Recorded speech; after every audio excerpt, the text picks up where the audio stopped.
Siberia's Blue Eye, Baikal.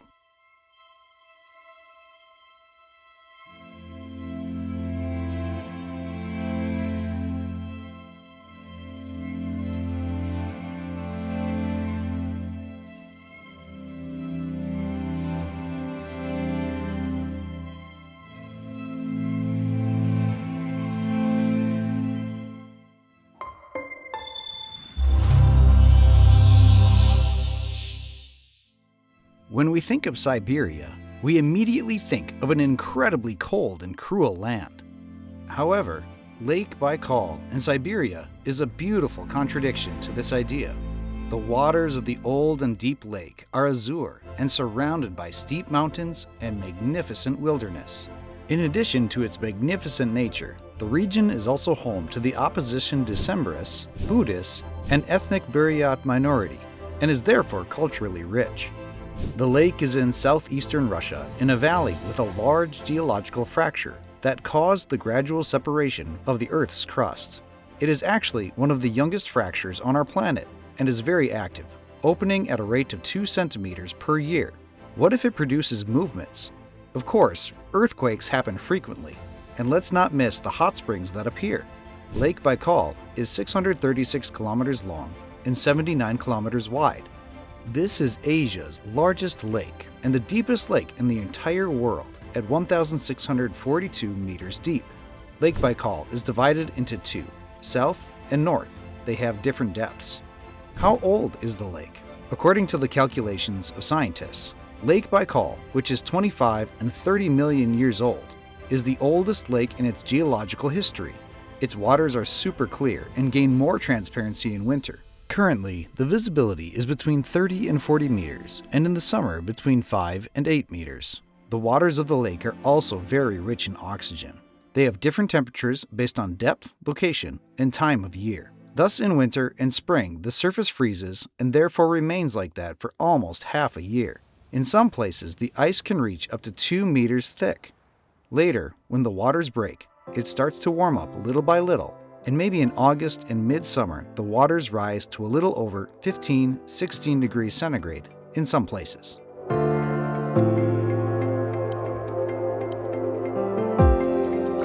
Irkutsk, the unofficial capital and home of the opposition. Irkutsk is both a modern city and a town that perfectly reflects Siberia's past. The Irkutsk Regional Museum houses Evenk artifacts and ritual objects of shamans, and a statue of Lenin is located in the main square of the city. The glamorous wooden houses date back to the time when the Russian aristocrats, the Decembrists, were exiled by the Tsar. Try to see the most impressive example of this architectural style, the Volkonsky House Museum.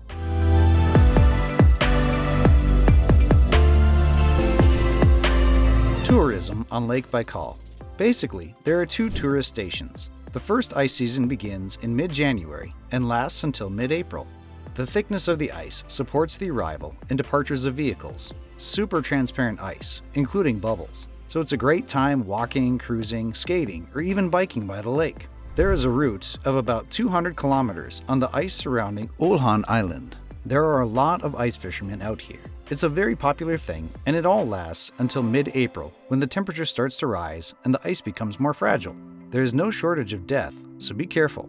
The second tourist season is summer on Lake Baikal. Mountain roads, for example, through mountains such as the Baikal mountain range and the Barguzin mountain range. There are plenty of super popular trails, the best of which start at Listvyanka, run along the lakeshore, and end at Bolshoye Gulusnoje. But you can do less. Since there is no ice in the summer, it is the season for sailing and boat tours. It is time to see the birds and also to fish in the traditional way. In general, the center of the lake's tourism operations is within the village, Kusier, and also Listvyanka. From this village, the city of Irkutsk is 2 hours away, and you can get here by plane. Another lakeside destination, Severobaikalsk, is on the north shore. Among the many islands in the lake, as we said earlier, the most popular is Olkan, with several villages. There are lush, rocky cliffs and pine trees everywhere. It is 250 kilometers from Irkutsk. You arrive by ferry from May to December. You take the bus from the Irkutsk Central Bus Station 4 times a day, or from the Central Market and then the ferry. The cheapest option, around 20 euros. Another option is the fast boat from Irkutsk to Olkan. The ferry departs from VSRP, East Siberian River Transport, every Monday at 8:30 a.m. and arrives in Kusir at 5:15 p.m. Then continue the journey on the opposite side of the lake for the opportunity to see the east side. The boat returns to Irkutsk on Tuesdays, completing the circular route. This service is only active from July 7th to August 24th and adds another service on Wednesdays from the last week of July to the 1st of August. Although Olkan is not as touristy as Listvyanka, its infrastructure is good. There are bike and motorbike rental agencies, hotels, and various water activities. Kusir is the heartland village in the middle of the island and 20 minutes from the ferry port. The village is a small and picturesque place, 10 minutes from the beach, with its shops and cafes around the main square. There is a bus stop and shuttle service departing from the Svetlana Tourist Rental House. Tickets are sold here. The Shaman's Cave on the island is a sacred place. Visit the abandoned village of Peshanaya, with a Soviet fish factory, a rock formation called Cape Cowboy or Tres Hermanos. The beaches are 4 kilometers from Kusir, surrounded by pine forests. Basically, this is what it means to wander around Lake Baikal. A wonderful and beautiful way to reach the lake is to travel through Trans-Siberia. Once you enter the region, transportation vehicles, ship tours, fishing boats, motorcycles, rental cars, trains, helicopter tours will welcome you. The lake has extensive land, so your journey is not short.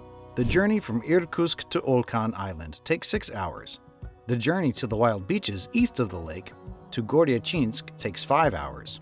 Going by boat is undoubtedly much better than the following route. From Irkutsk to Listvyanka by ferry, there are 3 speedboats a day and an hour's journey that costs about 20 euros. There is also a ferry connection to the east coast during the summer months. The fact is, there is no route around the lake. However, you can reach certain points in the south by car or by ferry to Olkan Island. Of course, there are costs to getting gas here, so try to keep that in mind.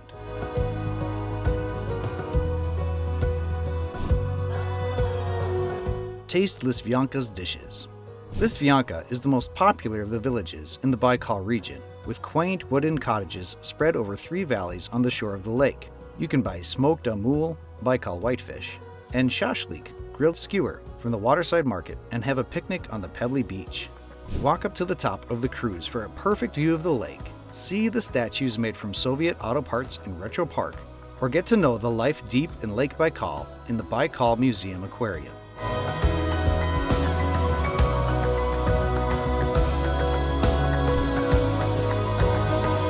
Buddhist site in Russia. Ivolginsky Datsan is the largest and most important Buddhist center in Russia.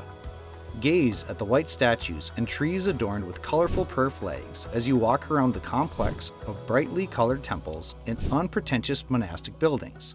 Spin the prayer wheels, watch the giant Buddha statue presented with coins, colored silk and brass, and listen to the chants in the spaces filled with the smoke from the monks' incense.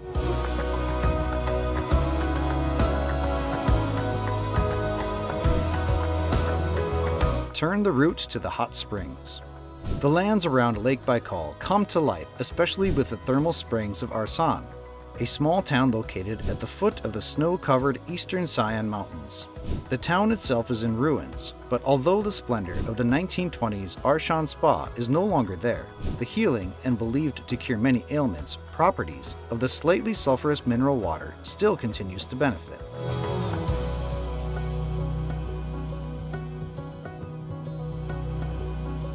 Rich flora and fauna.